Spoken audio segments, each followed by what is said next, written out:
But first we're going to have prayer. Wisdom, in the Old Testament, wisdom is always personified as a woman. Wisdom cries out in the streets, and in the squares she lifts her voice. And at the bustling crossroads she calls, at the entrance to the town's gate, says her sayings. How long, dupes? And will you love being duped? And scoffers lust scoffing, and fools hate knowledge. Turn back from my rebuke. Look, I have poured out my spirit to you, and I will make my words known to you. Because I called and you resisted, I reached out my hand and none paid heed. And you flung aside my counsel, and you did not want my rebuke. I too shall laugh at your ruin. I shall mock when what you feared comes. When what you feared comes like a disaster, and your ruin like the whirlwind descends. When straits and distress come upon you. Then they will call me, and I will not answer. And they will seek me, and they will not find me. Because they have hated knowledge. And the Lord's fear they did not choose. And they did not want my counsel. They spurned my rebuke.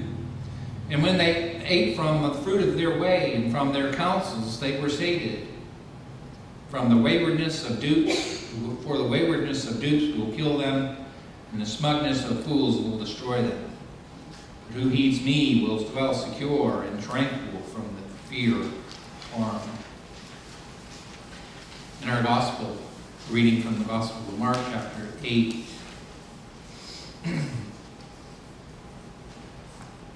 They came to Bethsaida, and some people brought a blind man to Jesus and begged him to touch him. He took the blind man by the hand and led him out of the village. And when he had put salve on his eyes and laid his hands on him, he asked him, "Can you see anything?" And the man looked up and said, "I can see people, but they look like trees walking." And then Jesus laid his hands on his eyes again, and he looked intently on and his sight was restored, and he saw everything clearly. Then he sent him away to his home, saying, "Do not even go into the village." Jesus went on with his disciples to the villages of Caesarea Philippi. And on the way he asked his disciples, "Who do people say that I am?" And they answered him, "John the Baptist, and others, Elijah, and still others, one of the prophets." He asked them, "But who do you say that I am?" And Peter answered him, "You are the Messiah." And he sternly ordered them not to tell anyone about him. This is the word of the Lord. Thanks be to God. Well, we're in the season of Lent. This is the third Sunday in Lent on the calendar. And Lent is always, in the traditional church calendar, has always been a time to reflect upon our discipleship. And how closely are we following Christ? Some of us, we gave up chocolate. I don't know, what did y'all give up? What did you give up? You push desserts away for Lent. And sometimes simple, tangible little practices like that, they can help us think about our faith and the way God calls us to sacrifice for the world. But at the same time, it's helpful to remember that nowhere does Jesus actually say, "Give me your sweets and follow me."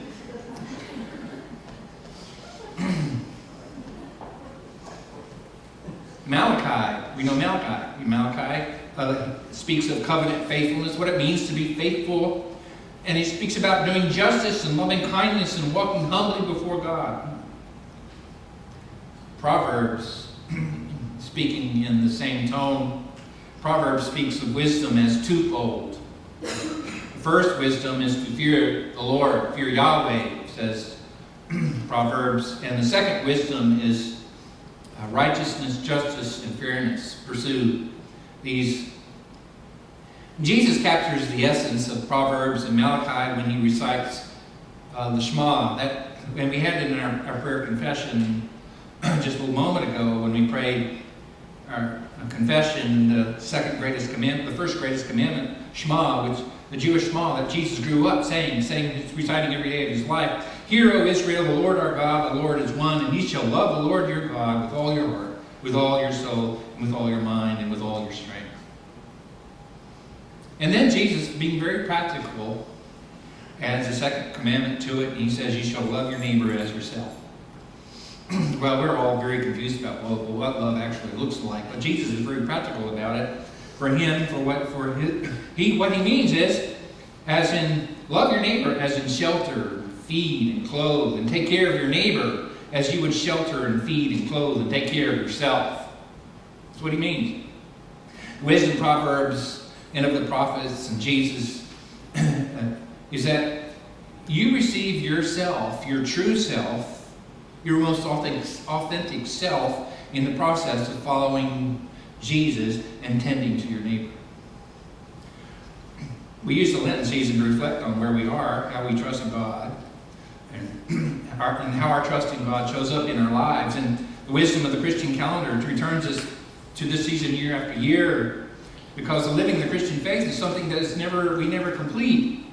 We never stop repenting, turning from our ways and turning toward God. And there's always something to learn. There's always something to experience and something to take on, which we haven't yet taken on. So we return to this Lenten season again and again, year after year. And of course, it's always this journey of faithfulness is always something that takes place within a real world. Daily we hear reports of what's going on in Gaza and Ukraine, reports of Houthis attacking shipping in the Red Sea, the nations, including our own, engaging in the calculus, how to respond to create advantage for ourselves and without making things worse for ourselves. And we send munitions to Ukraine, then we don't send munitions to Ukraine. Putin again threatening to go nuclear, perhaps this time to influence our elections. Hamas shields itself with its own people in Europe and the Middle East. There are millions of refugees with no homes to return to. Of course, none of this is new. It's the world we live in, and it's always in the background of our lives, and it's always been a part of the human story since Cain and Abel. And then, right here in our own county, Oconee County, a code red warning alerts of an intruder in a local school. Teachers and their kids barricade the doors of their classrooms with their desks. Young boys step forward saying, I don't want to die today, but I'm not afraid to die. I would want to go play basketball. The alarm sounds for 10 minutes and then goes silent. And they realize then it's a false alarm, but for 10 minutes it was very real. And for too many kids, it is real. Kids who have to tell the story of where they were and what they felt and the fear they now know. It's the world in which we live. It's the world in which we are even seek. It's the world in which we seek to remain and be faithful to God. So this is the third Sunday in Lent, and we're back in Mark. We've been here for a while. And we're changing direction. Mark is changing direction for us. It's a very sharp exit ramp he takes us on. Everything shifts here in these verses. Suddenly we're going in a different direction. There has, from the beginning, always been speculation among the people about who Jesus is. Who are you, Jesus? The scribes and Pharisees. Who is Jesus? Who are you? And by what authority are you doing these things? And they are all amazed at what Jesus does, astonished. But they do not yet see who Jesus is. And Jesus asks them, having eyes do you not see, and having ears do you not hear? It's all here in Mark. Now a lot has happened since last week's reading, where I've had you with us in Mark 5, where Jesus healed the demoniac. A lot has happened since then. As a deaf man has been brought forward to Jesus, and Jesus has opened his ears so that he could hear. And a blind man was brought to Jesus, and he healed the blind man so that he could see. And since the beginning of Mark, Jesus' power and authority have been on display. Who are you, Jesus? By what power? Amazed with this power. How are you able to do these things? And everywhere he goes. And, Jesus is actually addressing the question along the way. Here's the physician. He calls himself the physician. Healing, and here he is. He's healing the deaf man. Do you hear? And he asks, and he wants to know, do you hear? And he's the physician healing the blind man, and he wants to know, do you see? And the story of the healing of the blind man it's actually a weird story. In every case, up to this point, Jesus speaks, and by his word alone, his word, as he speaks, it goes forth, and his word does what it says. It's by his word that he accomplishes what he does. And here, there is no word spoken for the first time in all of the Gospels, the only time when Jesus does a deed of great power, but without no speech. There are no words. So, anyway, Jesus puts saliva on the blind man's eyes. So, let's just ignore that, how weird that is, because I'm not going there. But he follows that up with a question. Can you see anything? And it's the same question that has been put to his disciples since the beginning of Mark and us. Jesus has taken that. We know who he is, by the way. We've been there in the first verse of the first chapter. But Jesus has taken his disciples by the hand. He's preaching and teaching and performing great deeds of power. And all along the way, Jesus, the physician, is leading his patient, working to open the ears and the eyes of faith. Now here we are, and we know the scribes and Pharisees are plotting for a way to kill Jesus. And Mark has told us they have ears but refuse to hear. They have eyes but refuse to see. And the disciples, they're blind as well.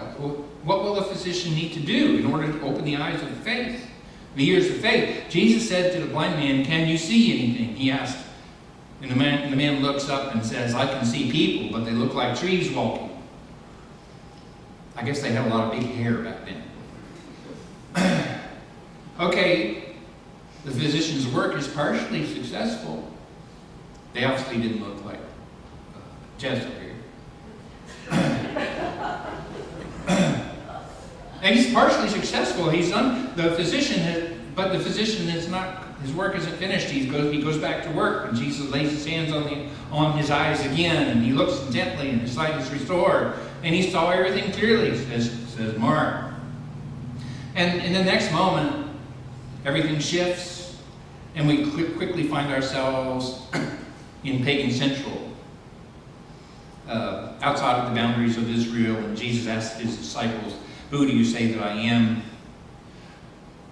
And it's not just for them back then, it's for us today. Who do you say that Jesus is? Who is he? Is he the powerful worker of healing that Mark knows so well? Is he reduced to some kind of feeling? A feeling that you feel? It makes you feel good about yourself? Is he a morality teacher? A man of wisdom? Is he the future? A glimpse of what it is to be human? Who do you say that I am? He asked. And Peter raises his hand. He knows this one. Oh, call on me. I know. You are the Christ. You are the Messiah. Bingo. Here we have an affirmation by a disciple for the very first time of exactly what Mark has told us in Mark chapter 1, verse 1 of his gospel. Here is Yahweh himself present in the person of Jesus, and the mighty God of creation among us, ready to speak with power. And here's Jesus, the Messiah, the Son of the living God, and he himself will be the new way being forged in our world of violence. Now about Mark's gospel, he has these two stories together, the healing of the blind man, who requires a second touch right next to the confession of Peter, because Peter also requires a second touch. In Peter's story, he sees Jesus, but not completely. Peter's right. Jesus is the promised Messiah who will defeat Israel's enemies and bring judgment upon the nations. But there is so much more that he does not yet understand. And he thinks he's right, but to see Jesus fully, to see Jesus clearly, Peter must receive a second touch. He and the blind man are just alike. Well, except for the blind man. The blind man knows that he can't see. Peter doesn't know that he can't see. He's pretty sure he sees. He has no clue. He assumes the truth he sees is the whole truth.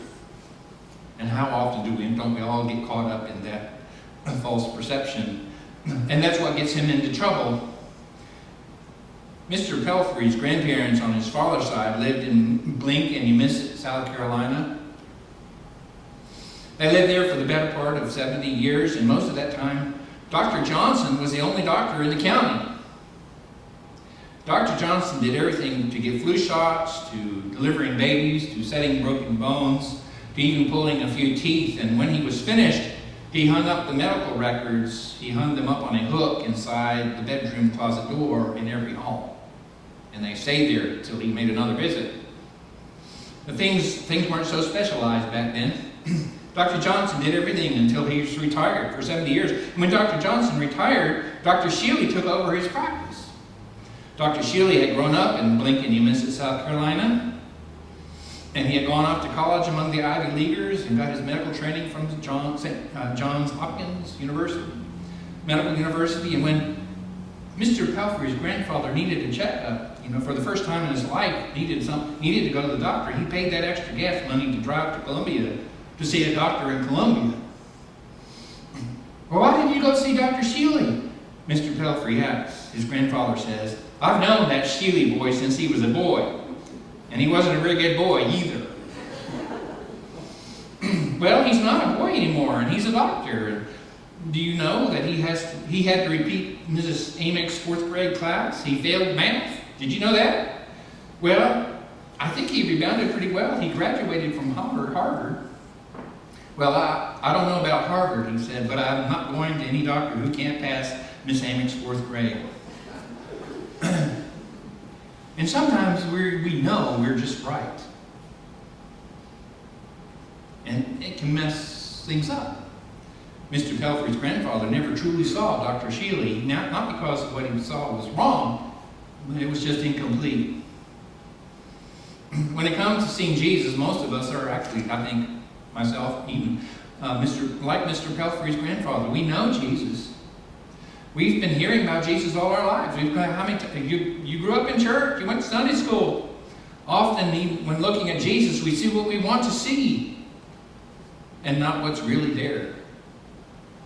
We don't always see Jesus as clearly as we think we're seeing Jesus.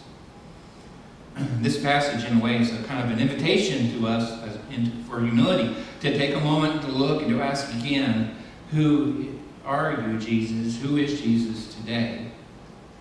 Like Peter, we all need a second touch because our perceptions can be, malformed and shaped and clouded by other things, the world around us, without us even being aware of how our perceptions are being shaped.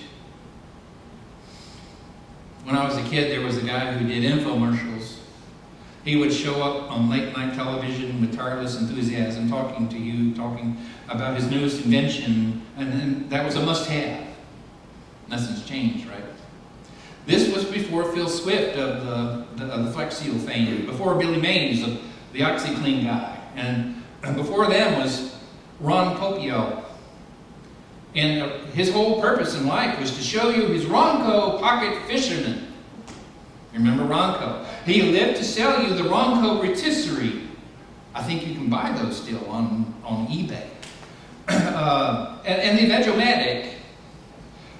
He spoke to live to sell. He lived to sell these things. It was like he was speaking of salvation itself, and he promised the Vegomatic would chop your onions perfectly without you ever shedding a tear, or it could be used to make mounds and mounds of, yeah, you got it, zillion fries. Your mom did that, didn't she? Yeah. And he carried on about all the features of his products, and he was so proud. And he would interrupt himself and say, but wait, there's more. He's the one who actually coined the phrase. And this is Jesus. This is his Ron Popeil moment in Mark's Gospel. Peter says, I know who you are. You're the one who heals us, who delivers us from evil. You are the one who has come to make everything right. You are going to make everything good for us. I know who you are. You are the Messiah. And Peter has said it and affirmed it. And Jesus says, but wait, there's more. And then he begins to talk to them, to those who follow him, about the cross. And suddenly Mark takes a very dark turn. He has known about the cross from the beginning, but for his disciples, this word about the cross is new information, and comprehension becomes very painfully and very slowly to them. The problem is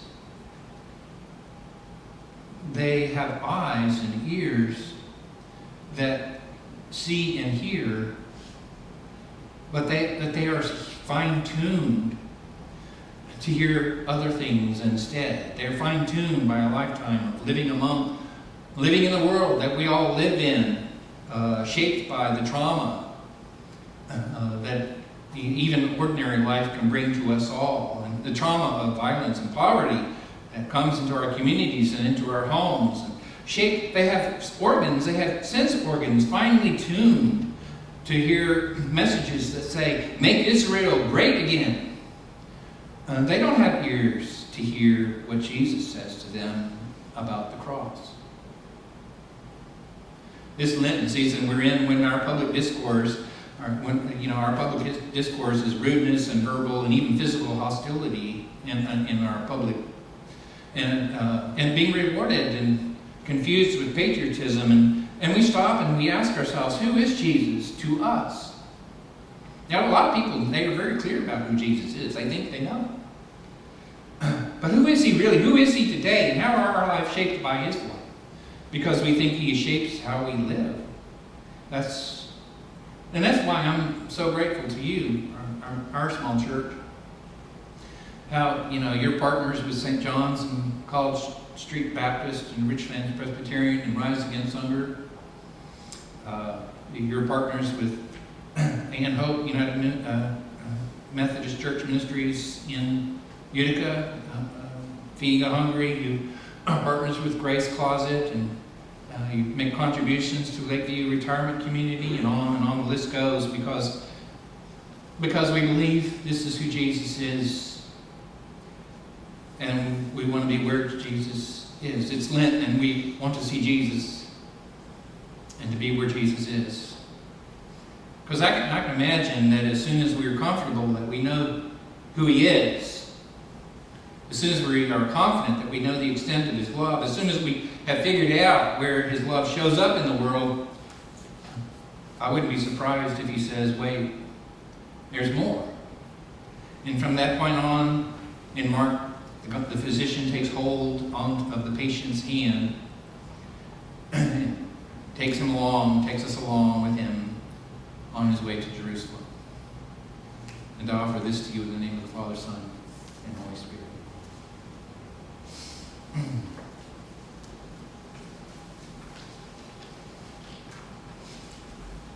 We have come to participate in communion. We have before us the elements of the communion service, and a table